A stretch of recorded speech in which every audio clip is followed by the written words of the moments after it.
How would it feel to have a thriving fitness business and have the freedom to enjoy life at the fullest? Well, that is exactly what the Trainer Revenue Multiplier Show is going to give you. My name is Mathew Park. This is Jaime Filer. Hey guys. And we are here to serve.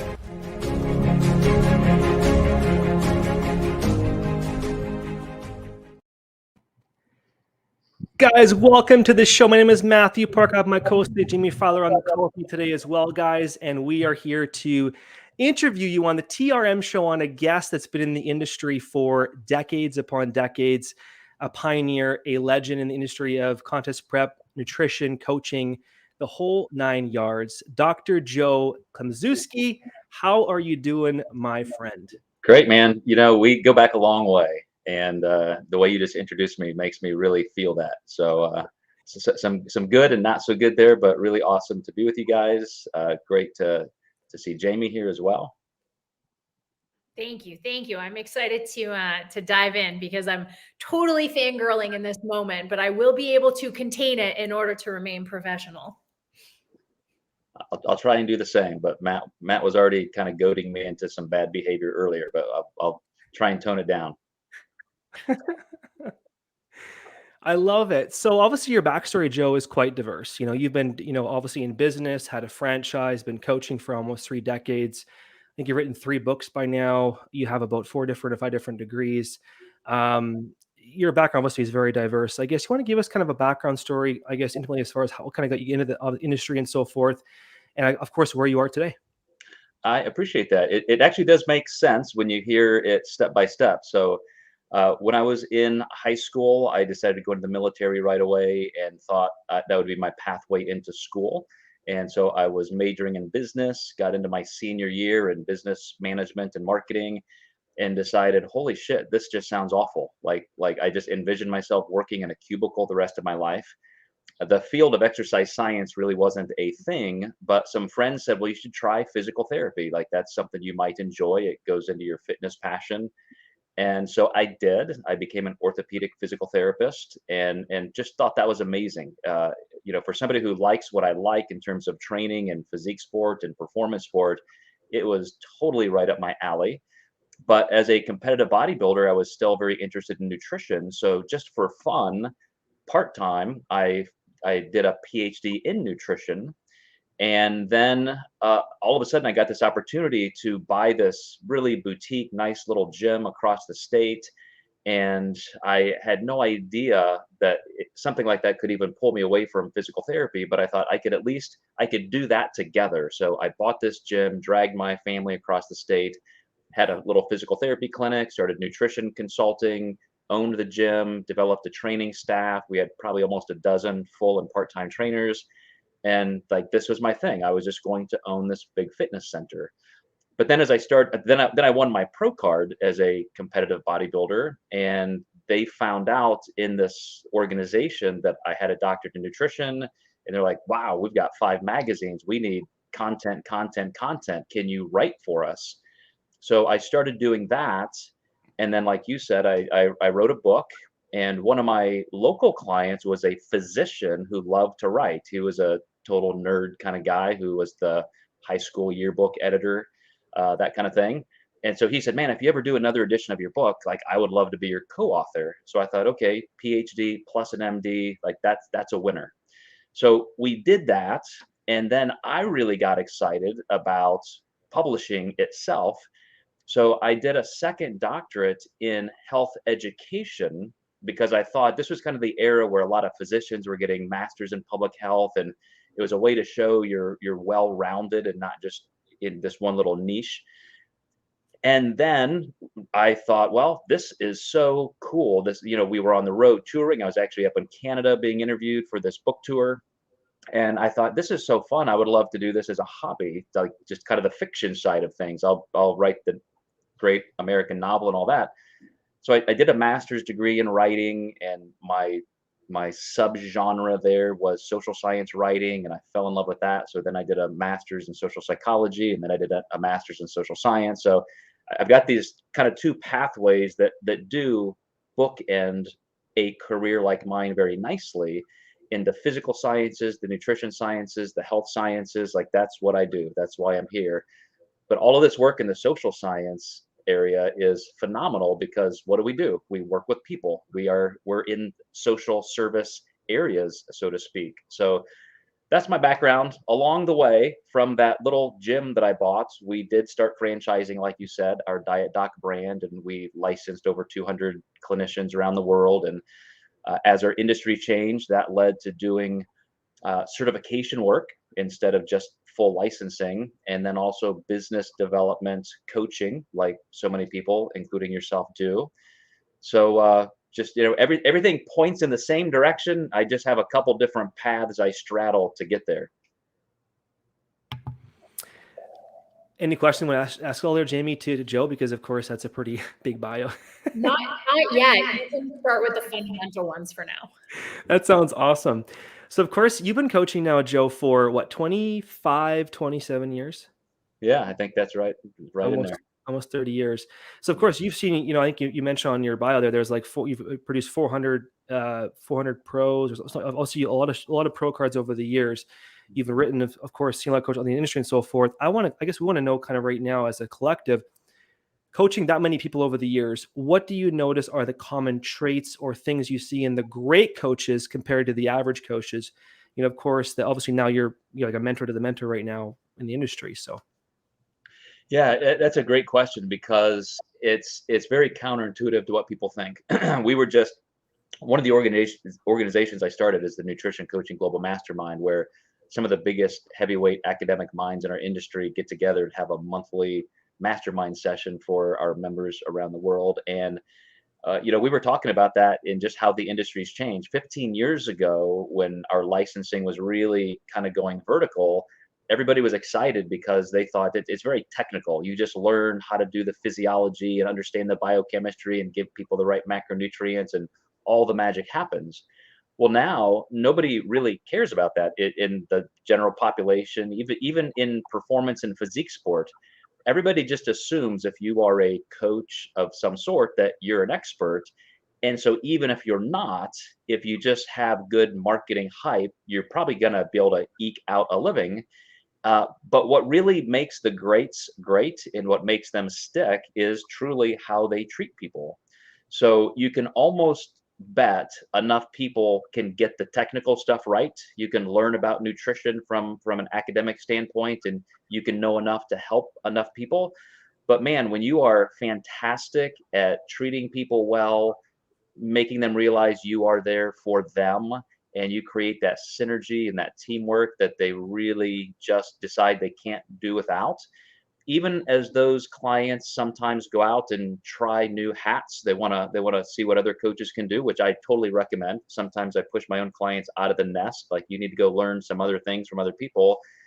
They always want to come back because when they say, Joe, you are the greatest, it's not because I can count macros better than anybody. It's because they find, as you kind of introduced me, Mathew, that in this whole person-to-person relationship, there's just a lot more to it than what you can put down on a spreadsheet. That's fantastic. Go ahead, Jaime. Currently decide who you're going to take on as a client, because the demand for you must be borderline unreasonable. So how do you filter in who wants to be, in your orbit? That has it has evolved a little bit because as Matt said, after 500 pro cards and 150 pro titles and all that stuff, I just quit keeping track because it was just kind of silly at that point. But people would hire me for that reason. Like they just want to win. And I really got kind of burnt out on that because those people aren't always the most fun to work with 18 hours a day, 7 days a week. There's a lot of stress on everybody and some super high expectations. And it pulls you away, or pulled me away from what I truly loved in the beginning. And so now, Jaime, I'll tell you, my favorite person is the person who walks by my facility on Main Street and their cholesterol's high, they feel awful, they need a new shot at life. And also on the performance and physique side, I like the new kids. I like somebody who's just kind of getting in the game and they want to learn. I had a 9-year-old kid in my facility this morning working out with his dad. And I found myself spending more time with him than his dad, showing him how to do things, do this. I'm all excited, telling this 9-year-old boy like what to do and getting him excited. I'm, making him feel great about himself. Like, oh my gosh, you got your dad's shoulders. You're going to be a beast. And, I mean, like that's the fun part to me, winning world championships and all that. Like, I'm going to do that till I die with clients. But I really, really love impacting people on that formative foundational level. Love it. Wow, that's powerful. So right now, what's up with you now? Obviously, right now, Joe, you've got your wall, that wall there on the side there on the left-hand side that definitely has a wall porch of basically your 4 different pieces right now, which kind of intriguing because we had a catch-up call a couple months ago. You showed me the little wall of your 4 main pillars there, and they're pretty extravagant. Well, because I now, outside of just licensing, I do personal coaching development in terms of, helping people grow their business. So that's my Apex Coach program. So if you think of it as certification, licensing, and then that business coaching plus our own connection with clients. So you got B2C and B2B work, right? So my business to client work is what it is. It's us developing the programming and the systems to do that, where our coaches internally can help people, which I love, love, love. That's what got me in this whole industry. But then on the licensing side, that's become our top level. We started with that 20 years ago because that just seemed like the only path. The dietetics laws, the American Medical Association, all these legislative restrictions said that unless you're an RD or an MD, you just can't do this. Yeah. So I hired an RD and an MD to make us legally able to license. And so that created this massive path into the industry. But flash forward to 5 to 10 years ago, and all of a sudden nobody cared about that. If you've got a pulse and some abs, you're a nutrition coach. And so all of a sudden nobody was interested in this full-fledged business partnership in a licensing and franchising capacity. So that's when I started the National Academy of Metabolic Science to create a nutrition certification program. So coaches who are interested in the physiology, the biochemistry, and specifically the real coaching mechanisms, that's what that's for. You can become certified in as fast as 12 weeks, but you can take your time and go even further. We have 3 different levels to that. So you can become certified. Then if you don't need that technical work and you already have enough education and background and experience, and you just want us to help you develop your brand, help you build a business, help you make money, then that's my Apex Coach program. And then of course we still have our Diet Doc licensing program at the top. So it's kind of a 4-tiered vertical integration model, client work, and then certifications, business development, and licensing at the top. That's pretty powerful. What do you think, Jamie? It's pretty good. So I'm curious, as you are now turning other coaches into better coaches and giving them a leg to stand on when it comes to their business. I remember, I'm going to say it was somewhere in between 2007 and 2010. I just remember you making pro after pro after pro in the natural bodybuilding world. And so many of these people that you coached to greatness ended up becoming coaches themselves, right? Through your guidance. And this was before, I'm assuming, you taught them actually how to be good coaches. How did you feel the first time somebody essentially took what you gave them and created their own business around the macro methodology? I fucking hated it. Like that, I mean, seriously, it was like, wow, like I can see the writing on the wall. Like I know what is going to happen. And in that era, by the way, I think it was 2008 that I was up there with Mathew in Calgary. And I mean, speaking of all those pros, Mathew is one of those pros who won a pro card in Georgia, back in the day. And so he's a superstar in all of his own rights. But Jamie, I remember, so Lane Norton had invited me to speak on a camp series he did in Australia. And I remember having this conversation with him publicly in front of all of these, coaches and clients who were there. And he was very much kind of promoting like anybody can be a coach. You guys can be coaches, rah rah. And I'm like, whoa, time out. No, they can't. They don't have any of the academic necessary background to do this. It's A, illegal. B, somebody's going to get hurt. C, they're going to set themselves up for failure. Like, no, you can't do this. And part of that I know was, I'm not a super personally competitive person, but I really felt like I had done all these things right academically, even with my business structure in hiring medical directors and dietetics directors. And this is the way you have to do this. From my pre-medicine degree in college to physical therapy and so forth, I do believe those guardrails are good and necessary to help people and protect people. But there did come a day where the whole industry just en masse went that direction. And I decided, okay, I'm not going to stop it.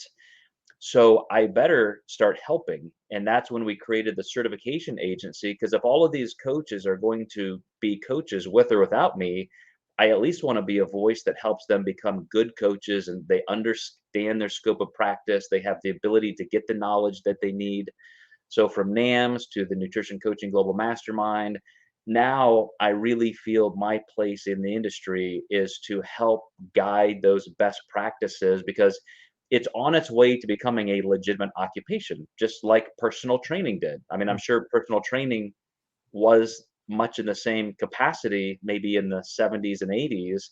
And so for us to legitimize it, we just have to make sure that everybody is qualified and competent. So my initial reaction is what I said it was. It was just like, this is not good. This is not right. But now I want to help everybody be the best they can. I love that. Such a reasonable answer. Yep. Yep. Mathew, go ahead.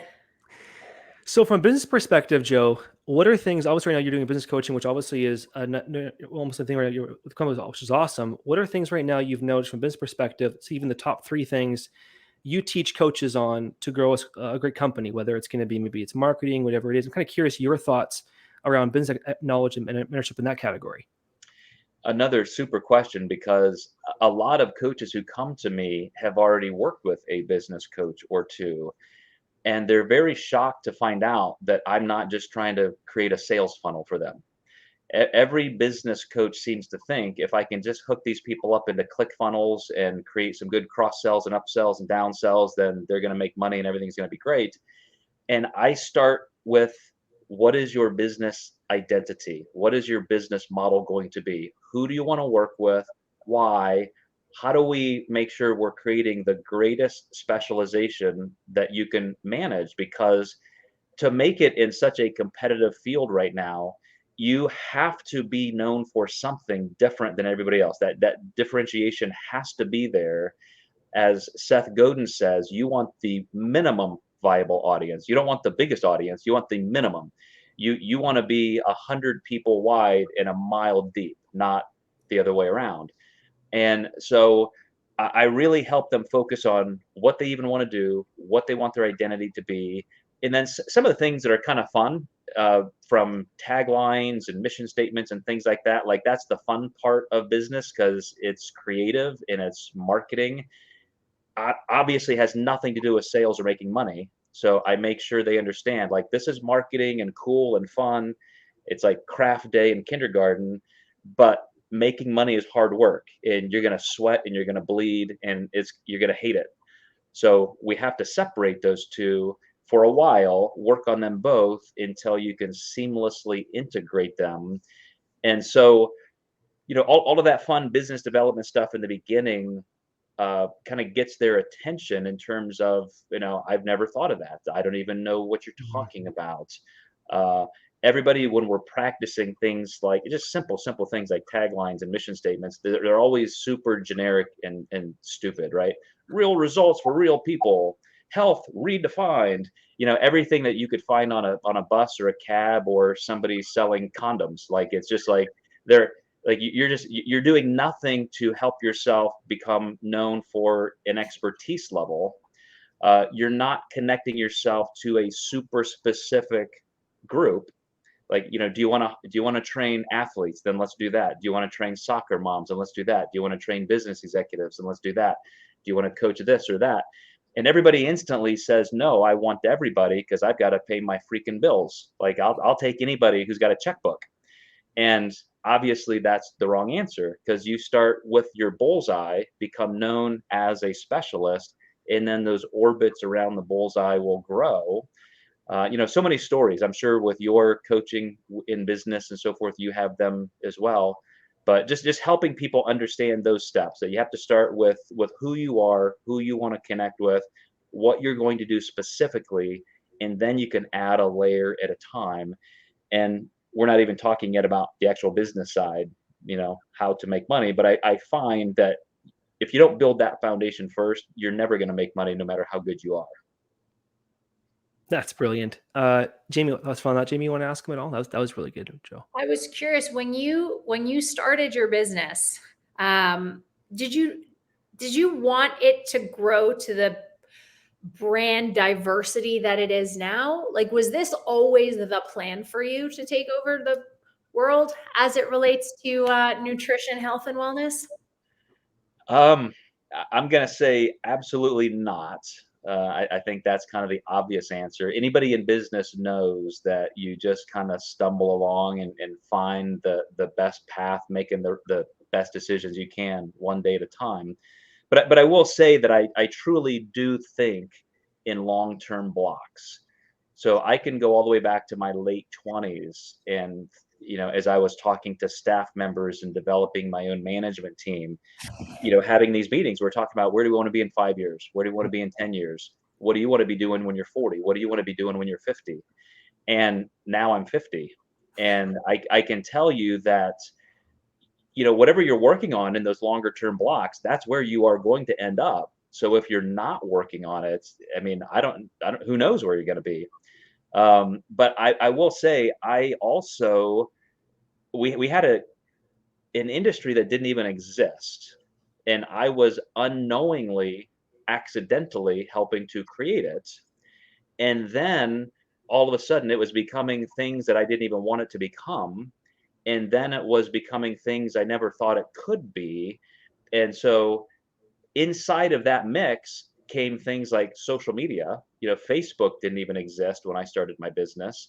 And so all of these massive social and tech changes were happening as our industry was growing. And so a lot of my ride, Jaime, is just hanging on for bare life, just trying to make sure that I'm still in it.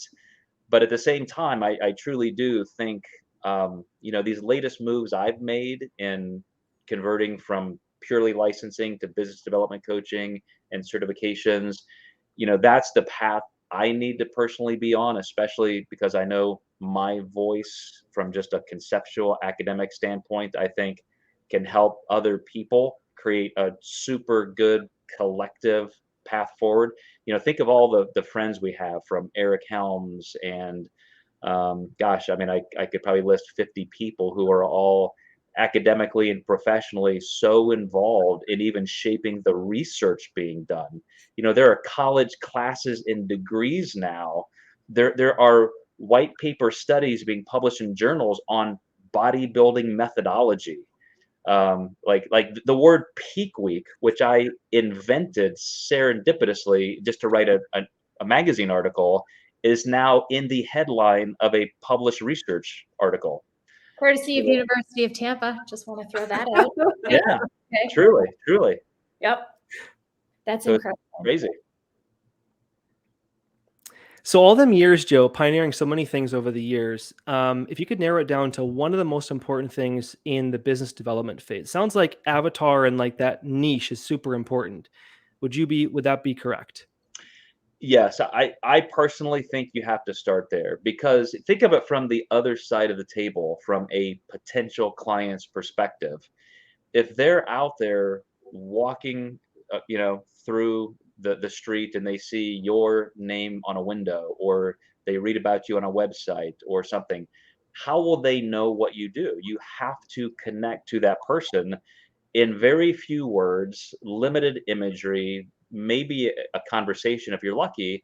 But how do you get them to understand that you have what they need and you are the best option. So the avatar perspective, the business identity, the clarity, I was just working with a coach on things like this, and he kept throwing out some of those very generic cliche taglines, and this is what I want to do. His first tagline was, I hope he's not watching this. His first tagline was fitness anywhere, anytime, any something. And I'm like, so you're like the Uber, like I fitness anywhere, anytime. I can call you at 2 in the morning and you're gonna come to my house and train me in my pajamas in the garage. He goes, no. I just mean like I wanna make sure people know I'm accessible, that I'm for everybody. And I said, well, first of all, that's the last thing you should be. Second, you need to make sure like you really have something that clarifies it. So look how ridiculously simple my tagline is. The Diet Doc, equipping the next generation of coaches.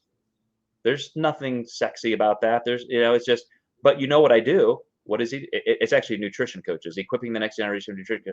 I tell you exactly what I do. And if I want a cute little, way of throwing a little ego into that, I can very simply say, I'm the coach's coach. Like that's who I am. Joe Klemczewski, what do you do? I'm the coach's coach.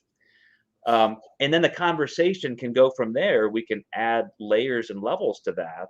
But that's why avatar and clarity and connecting your best practice, your passion to exactly what that potential client needs right off the bat is everything. If you're not doing that, you are missing out on most potential sales. That's amazing. Questions, Jaime, for Joe at all? Any questions for me? I mean, I'm curious. You're 50 now. You never could have predicted that you were going to be here when you were starting out. What did Mathew say? 27 years ago. So what is next? Where would you like to go from here?